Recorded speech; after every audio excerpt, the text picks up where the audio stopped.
Good morning and welcome to Inside Politics. I'm Natalie Brand. This morning we are featuring the race for Everett Mayor, a race to replace retiring Mayor Race Stephenson, who is currently the city's longest serving mayor at 14 years. The candidates vying to replace him are two council colleagues, Councilmember Judy Toohey, who is also the executive director of the nonprofit Shack Art Center, and Councilmember Cassie Franklin, CEO of the nonprofit Cocoon House. Both joining us this morning. Thank you so much for being here. So we'll get started with the questions. Public safety is listed as a top priority for both of you. So what do you think is not working about the current strategy, and how would you change that? I'll start with Councilmember Franklin. Sure, thank you. Well, I think we're facing a public safety crisis with the growing homelessness and opioid epidemic in our community, and this isn't unique to Everett, it's across the region. And so I think we've started on the right path. We have embedded social workers in our police department.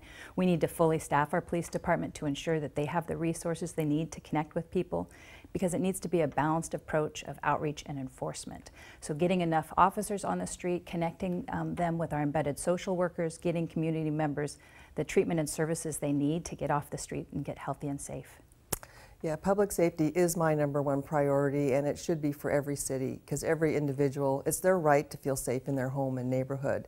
And while we see the homelessness and the issues on the streets affecting our public safety, we still have not done enough. Our businesses and neighborhoods are really being impacted on this, and what I would like to do is set up a day shelter so that there's somewhere for the homeless to go with a consolidated feeding program and social services. And while we're looking to fill our police vacancies, I would hire retired officers to come in and do work on the admin side of things, so we get more police officers on the street helping the neighborhoods and businesses. So I might add actually that we do have day centers already in Everett. We have about a half a dozen day centers. I think what will be important is that we work with those day centers to expand their hours, make sure that they're able to connect with those that are needing services, and maybe lower barriers to people getting into those day centers. So it sounds like both solutions require potentially more resources, but the city, as you know, is also facing millions of dollars in revenue shortfalls over the course of the next mayor's term. So would you make any cuts in other parts of the budget, or would you raise taxes or fees to make up the difference? What is your solution? Well, the police vacancies are already in the budget, so by adding some the retired officers to fill those vacancies while we look to fill those would not require anything additional on the budget. And as far as expanding on a day shelter, working with the community members that are already in the community, as well as I've already met with Representative June Robinson and Mike Sells about looking at some state dollars for this type of expansion. So no new taxes or fees? No. Yeah, I think the best way we can increase the revenues for our city to address some of these challenges and also just pay for the work of running a city is through economic development. By increasing revenues, by bringing more businesses into Everett, growing the economy, ensuring that those businesses are thriving and growing and adding more team members. That actually brings B&O revenue to our city, sales tax revenue, and those are the revenues that we need to address some of these challenges. And I'll get more to the economic development piece in an extended segment, but first I'll ask the same question to you. No new taxes or fees that you're proposing? No, I wouldn't propose any new taxes or fees. As Councilmember Toohey said, we have budgeted for our police department. We just need to make sure we fill those slots. And then I think partnering with the nonprofit community to really help them ensure that they are doing all the work that they can do. The city can be a coordinator for some of that effort, but the nonprofits are leading the charge on some of these issues. I do want to get back to public safety and violence. My colleague Eric Wilkinson, the Snohomish County Bureau Chief, has been reporting on gang violence in the city. The deadly shooting just this month of a teen boy that appeared to be gang related. The suspect in the case, a 13-year-old teenager. So Eric is wondering, what immediate and long-term steps would you take to stop this violence? I'll start with you, Councilmember Franklin. I think prevention is the best step forward. If we can get to help kids early and build trusting relationships with our law enforcement officers through community policing, whether it's expanding on our community resource officers that are currently in our high schools and middle schools. I'd like to see those officers also be visiting the grade schools. We also have a junior police academy and football camp, these types of programs that build that trusting relationships with youth, and the Everett Police Department can really prevent kids from entering gang life in the first place. Councilmember Yeah, Tui. immediately we really need to make sure that our gang task force has enough officers involved in it, as well as resources that they need to tackle the current gang situation. And long-term prevention is the key, and the younger we can get to those folks, those kids, the better, those that are at high risk of possibly joining the gang. And they join the gangs for economic reasons, for safety reasons, and for, you know, being part of a knit friendship. And so we need to get to those kids with adult mentors, other types of interests that they may want to do, like music or soccer. We need to get them really more involved at a very early age. All right, continuing the conversation, we're going to talk about the opioid epidemic that is really hitting this region nationwide, but particularly your city that you are hoping to represent. So what solutions, what new proposals would you advocate for? And we'll start with Councilmember Tui. Well, thank you. Well, one of the first things I would do in office is form a regional stakeholder task force, and we would meet with all the city mayors, as well as the county and the health district, because we need to look at this as a regional basis. We need to look at, not only do we need a prevention and screening program countywide, but we also need some immediate measures such as day shelters and feeding programs. And then we also need to look at long-term. We need a lot more treatment centers as well as housing. And then as we get further down the road, then we need to help these folks get back into the jobs and get their lives back. So we need to look at it regionally, and we need to stay together regionally, not just convene and then go our separate ways. We need to stay on it till we've tackled this. Councilmember Franklin, what would you do differently? Yeah, we need to see this as a public health crisis that it is, and we actually have an opioid work group that's a regional work group that's working county-wide, bringing together the Public Health District, Snohomish County Human Services, the City of Everett, and other partners to come up with the next steps and the strategies to address it as a system, so that we can be working collaboratively on really healthy solutions for these folks. We need to take away the stigma of addiction and really understand that it is a disease just like any other, but it is complex in how it can be treated. Right now we have waiting lists to get into treatment, so we need to expand our treatment options. There's a new programs that are coming on board in Everett. I think expanding on those so that folks that are struggling with addiction can get into treatment the same day. Right now, when somebody is addicted and they say they need help and they want treatment, you know, we have great groups like the Hand Up Project that recently did the big cleanup that can get them into a sober house, but then they're waiting for treatment. But if we could get the medically assisted treatment on the same day, I think we'll really be able to help people in that window of opportunity. And what do you see as a difference between your different proposals to address the crisis?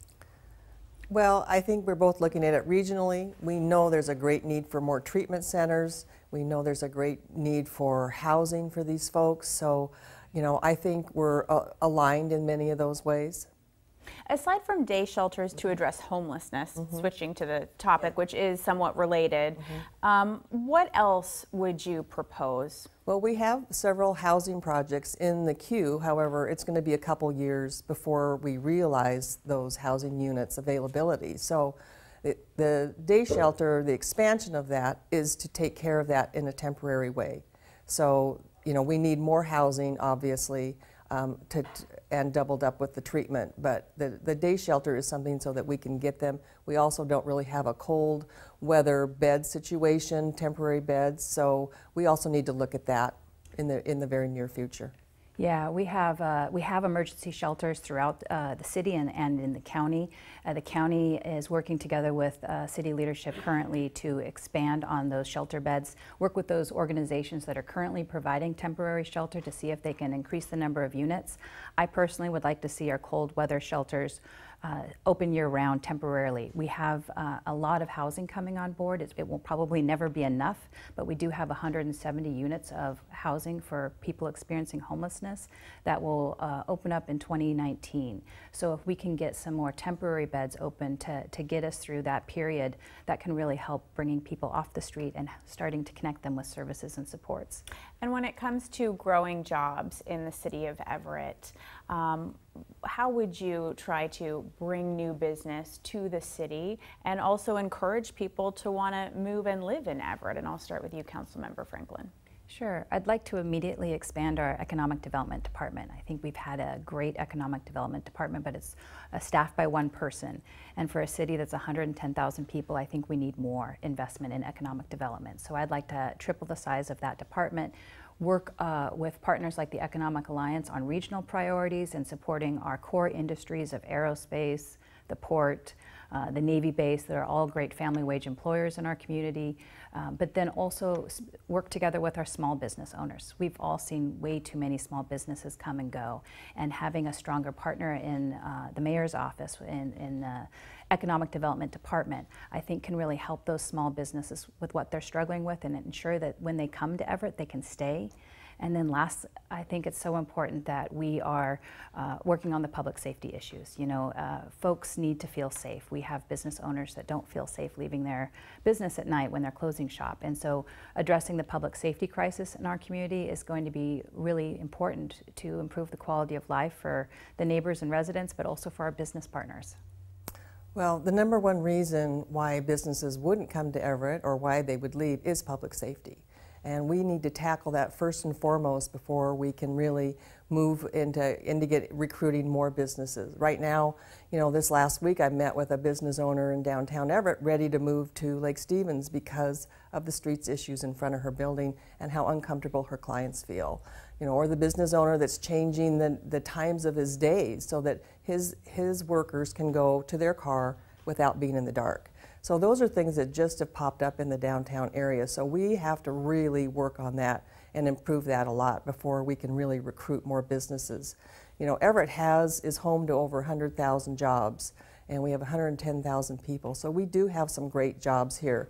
We have a lot of people that commute into Everett for those jobs, but we also have a community that has a lower median income as well as a higher poverty rate. So we need to work on getting our citizens into pathways into the job skills to get to those jobs that are living wage jobs. And so we really need to work on those pathways while we also diversify, because we're very heavy in aerospace, which is great, and we need to really make sure that we retain our businesses, but we could also diversify.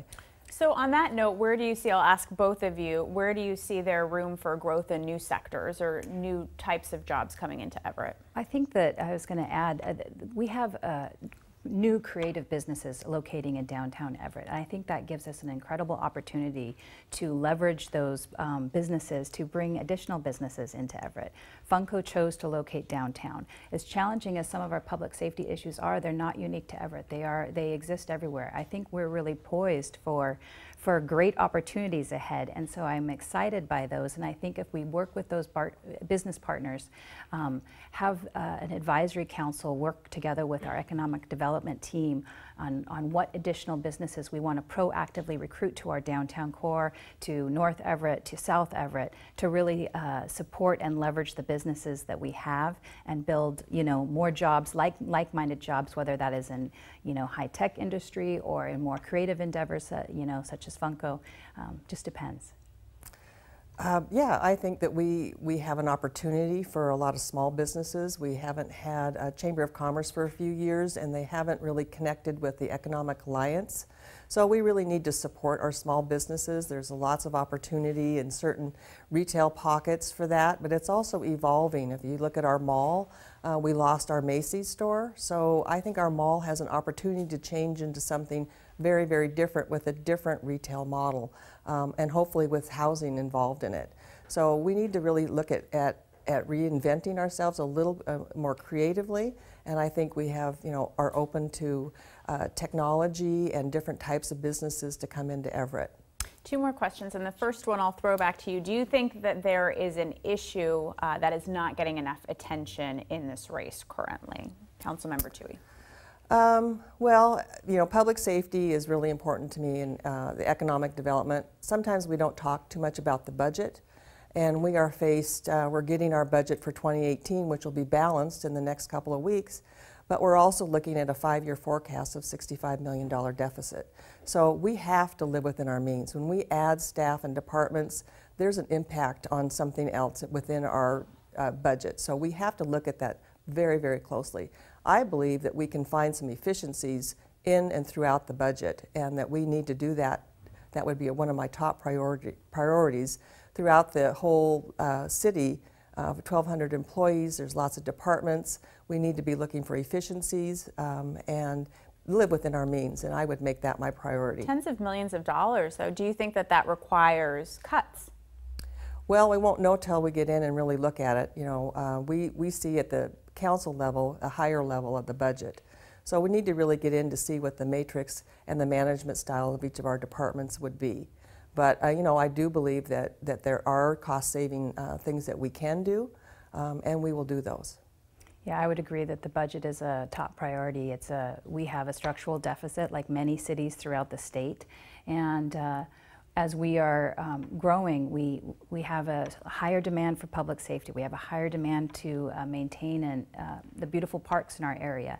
That all requires money and staff. So when the next mayor is elected, they're going to have to take a good, hard look at everything, make some very tough decisions early on, evaluate each department for those efficiencies, look at how we can use technology to increase our efficiency overall as a city. And we've started down that path, but we're going to have to make some tough decisions early on, whether it is looking at our golf courses, looking at our fire department, looking at our transit system. There's some big challenges ahead that have to be addressed immediately. And my final question is a campaign-related one. How do you think the candidacy or the campaign of write-in candidate Gary Watts, whose name will not appear on the ballot, rather, how do you think that's going to affect this race? Well, I think he throws an interesting part of the equation. I think that in some ways, I kind of think people that maybe that aren't voters every year may opt to vote for him just because it's a little bit different, and it may have spurred some of their interests. I think in the long term, I don't think he'll win. I think it will be one of us in the mayor's seat, so we'll just wait and see. Yeah, he certainly is impacting this election. You know, he's brought the challenge that we're facing on the street level social issues in our community to the forefront.